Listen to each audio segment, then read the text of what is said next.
Welcome to the AI for Career Success video overview by Curt Robbins. We're experts at AI coaching and helping professionals like you and your employees upskill in AI. Today, we are analyzing a pivotal moment for one of the world's most influential companies. Apple has announced that John Ternus will succeed Tim Cook as CEO, and we will examine the new leader and the strategic challenges he faces, drawing on reporting from CNET, TechCrunch, the Associated Press, and others. We will structure our analysis into 5 key sections to understand this transition: introducing the new era, defining the new CEO's philosophy, exploring the critical AI challenge, examining external and internal pressures, and finally, looking at the future of Apple's product line. This transition begins as Tim Cook, at 65, steps into an executive chairman role where he will, according to CNET, focus on engaging with policymakers globally. This leaves the core business in new hands. As reported by Kelvin Chan for the Associated Press, the new CEO, John Ternus, is a 25-year company veteran who has risen steadily through the hardware engineering ranks, a journey that culminates this September. This marks a significant shift. According to Lauren Forrestal at TechCrunch, Cook's expertise was in business and logistics. Ternus, in contrast, brings a career built on shaping the very products Apple sells. To understand where Apple is going, we must first understand the philosophy of its new leader. His influence is already profound. He has overseen some of Apple's most significant recent products, including AirPods, Vision Pro, and the critically important transition to Apple-designed silicone and Macs. This quote from an interview with Tom's Guide encapsulates his core principle: an uncompromising focus on quality, ensuring that even lower-priced products, like the successful MacBook Neo, meet Apple's premium standards. Let's turn to the most significant challenge facing Ternus: artificial intelligence, an area where Apple is perceived to have fallen behind. This is the central question for analysts. Forrester Research, quoted by the Associated Press, notes that the new CEO's primary challenge is to crack AI as the new user interface. The threat is existential. As Bridget Carey at CNET explains, the rise of AI agents that can perform tasks directly could diminish the need for individual apps, challenging the lucrative App Store business model in a potential post-app world. Beyond technology, Ternus inherits a complex web of geopolitical and organizational challenges. TechCrunch reports that due to geopolitical pressures and tariffs, Apple has been actively shifting production. The company's reliance on China has decreased, with about a quarter of iPhones now being made in India. The transition also creates internal uncertainty. Citing a Bloomberg report, David Price of Macworld notes that key executives, like Siri revamp architect Mike Rockwell, are reportedly considering leaving due to the new leadership structure. So with a product engineer at the helm, what does Apple's future hardware pipeline look like? Reports from both CNET and TechCrunch point to a product bonanza. Rumors include a long-awaited folding iPhone, smart glasses, and even a new foray into home robotics. Ternus himself has signaled a long-term commitment to this area, stating in the Tom's Guide interview that we're still in the early innings of spatial computing, building on the foundation of the Vision Pro. This brings us to the final critical question.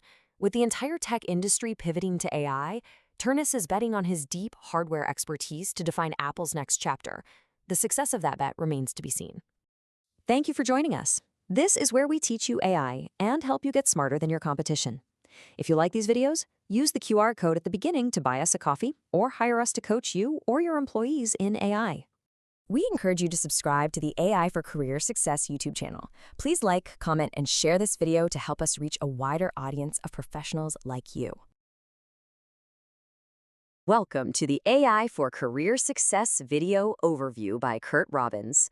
We're experts at AI coaching and helping professionals like you and your employees upskill in AI. Today, we're diving into a really critical case study.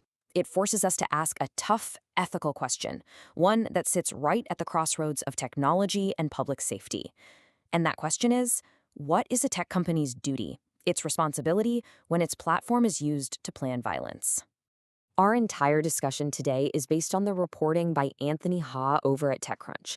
The article is titled "OpenAI's CEO Apologizes to Tumble Ridge Community." And let me tell you, this report, it really brings our central question into sharp and frankly tragic focus. So, let's start with the biggest public development in the story, the apology. We're talking about a public apology from OpenAI's leadership, which is essentially an admission, an acknowledgement of a really critical failure in their safety protocols. Here's the direct quote from the CEO, Sam Altman. What you really need to hear in this statement is the explicit admission: we did not alert law enforcement. That right there, that confirms this major breakdown between what the company was doing internally and what its responsibilities were to the outside world. Now, you should know, this wasn't just some standard corporate press release. No, this was a carefully coordinated step. The apology was actually published in the local newspaper, the Tumbler Ridge Lines, and only after direct talks with the town's mayor and the premier of British Columbia. That really tells you something, right? It shows the immense pressure OpenAI was under to address the community's grief head-on. Okay, so that's the apology, but now we have to talk about the event that made it necessary in the first place. It's crucial that we understand the very real-world human consequences of what was, at its core, a technological and ethical failing. The incident we're talking about was a mass shooting. It took place in a community called Tumbler Ridge up in Canada. And according to police reports, the alleged shooter was an 18-year-old named Jesse Van Rootsler. The attack, it resulted in the deaths of 8 people. Just let that number sink in. 8. That is the devastating human cost at the very heart of this entire case. And this brings us right to the core of the failure. You see, OpenAI had information beforehand. They had prior knowledge that suggested a potential for violence. But that critical warning, it was tragically missed. Let's walk through this timeline because it really lays out the sequence of events. So in June 2025, OpenAI flags and bans Van Rootsler's account. Why? For describing gun violence. Okay, so far so good. But then, in that critical window between June and the shooting, OpenAI staff actually debated alerting the police, but they decided against it. They only contacted Canadian authorities after the shooting happened. That gap, that period of inaction, that is the central critical point of this entire failure. So that brings us to the aftermath. And what you have here is a classic scenario. Corporate promises of reform on one side, clashing with some very sharp criticism from government officials on the other. In response to all this, OpenAI has publicly committed to making some specific safety improvements. They've promised, for one, more flexible criteria for deciding when an account needs to be referred to the authorities. And second, and this is absolutely critical, they're establishing direct points of contact with Canadian law enforcement. The goal there is pretty obvious, to prevent these kinds of delays from ever happening again. But those promises didn't exactly land on receptive ears. They were met with this incredibly pointed response from British Columbia's Premier David Eby. He said the apology was, and I'm quoting here, necessary and yet grossly insufficient for the devastation done. Wow, that statement just perfectly highlights the massive gap between how a corporation views fixing a problem and how a government, representing the victims, sees true accountability. So let's zoom out for a second. What are the broader implications here? Well, this single incident has really ignited a serious, and I think long overdue, debate about the future of AI governance. We're talking about corporate responsibility for the entire industry. And there are direct consequences already. Canadian officials have made it clear they are now actively considering new regulations specifically aimed at artificial intelligence. It's very possible that this one tragedy could be the catalyst for major government intervention and oversight in the AI space.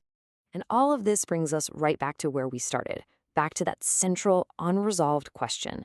This case really forces every single one of us, especially professionals in the tech world, to think hard about this.